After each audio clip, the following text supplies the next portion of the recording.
Hi, I'm Erika, the Senior SAT and ACT Curriculum Manager at Magoosh. One of the most common concerns that I hear from my ACT students is time management. And that makes sense. The ACT is a fast-paced test, and if you're not careful with your timing strategy, it's easy to run out of time on one or more sections. Now, there are a lot of smaller strategies that can help you manage your time on specific sections of the ACT, but in this video, I'm going to talk through two far-reaching, high-level strategies that can help you across the entire ACT. Let's start with a fact about the ACT. ACT fact number 1. Within a section, different questions take different amounts of time. So there are some differences that exist for almost every test taker. So more rhetorical English questions typically take longer than more grammar-oriented English questions. And the more complex math questions toward the end of the math section typically take longer than the more simplistic questions toward the beginning of the section. But these differences also vary from person to person. For instance, you might personally take longer with geometry questions than you do with algebra questions. Or you might take longer with questions tied to natural sciences passages than you do with those tied to literary narrative passages.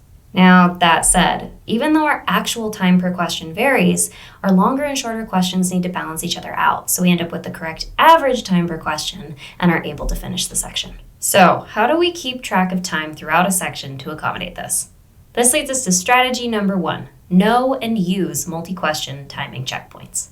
When we don't have a strategy for checking the clock, we can fall into one of two traps. Checking so frequently that we end up wasting time and getting worked up when one question takes slightly longer than another, or checking so infrequently that when we do check the clock and realize we're behind, it's too late to do anything about it. Multi-question timing checkpoints help us walk the line.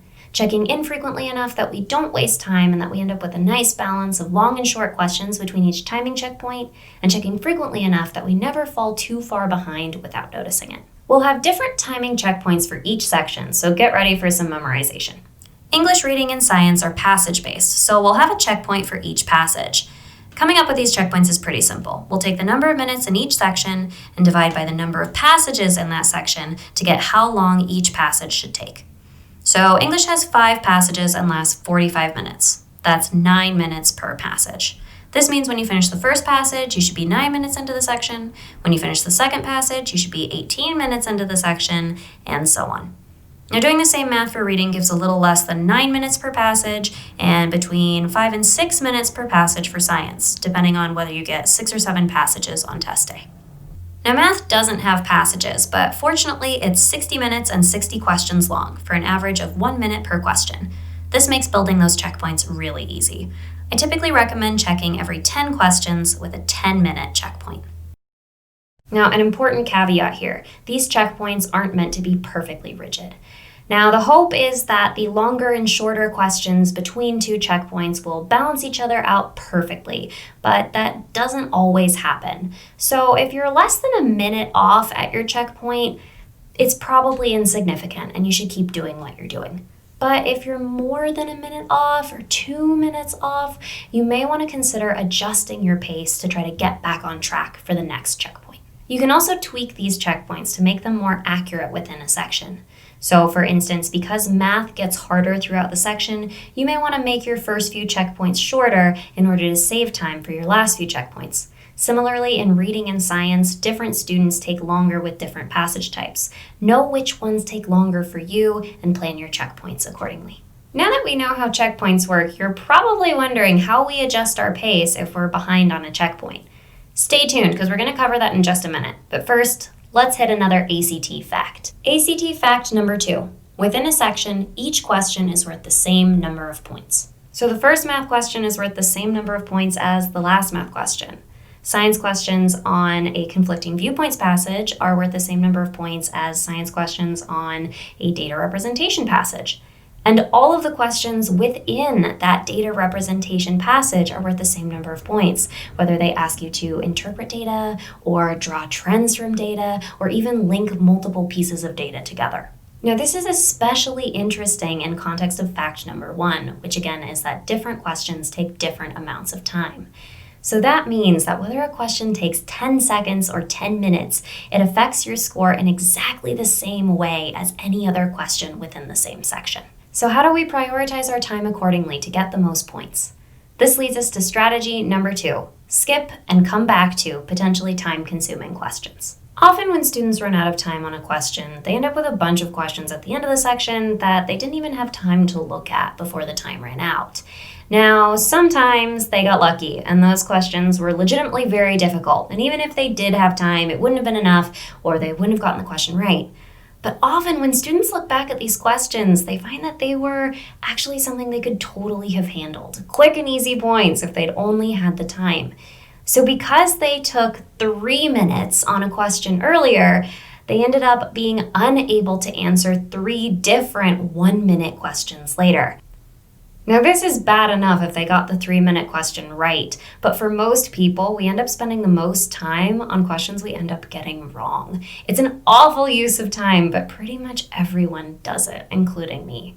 So not only did they waste a bunch of time, they didn't get a single point for it. Skipping questions that we think might take a long time and that we might not even get right is a great way to fight that impulse and prioritize questions that are the most likely to get us points and quickly. Now, important distinction. When we skip questions on the ACT, we will always come back to answer them. In an ideal world, we're going to have extra time at the end of the section to come back with fresh eyes and try the problem again. But even if we are bubbling in blindly as the last 30 seconds tick down, we're still going to fill in an answer. There's no penalty for guessing incorrectly on the ACT, and leaving a question blank is a guarantee you're going to miss it. So bubbling in even a random option increases our chances that we're going to get a point for that question. So when you skip a question, mark it in your test booklet and lightly on your bubble sheet so you can come back to it easily later in the section. Similarly, if you've done some work on the question or if you've ruled out any answer choices, make sure it's written down. Then save at least a minute or 2 at the end of the section to come back to your skipped question. Any progress you have written down will save you from having to repeat steps or at the very least help you make a better guess. Remember how I said we can adjust our pace based on how we're doing on checkpoints? Skipping time-sucking questions is the best way to get back on track. But we don't even have to be behind on a checkpoint to skip questions. If something is giving you grief, move on. This is a great way to keep your spirits high and manage your testing anxiety while preventing yourself from getting off track in the first place. And remember, the questions you skip can be personal. Even though the test maker might have intended for the first math question to be easier than the last math question, it might not be for you, and that's totally okay.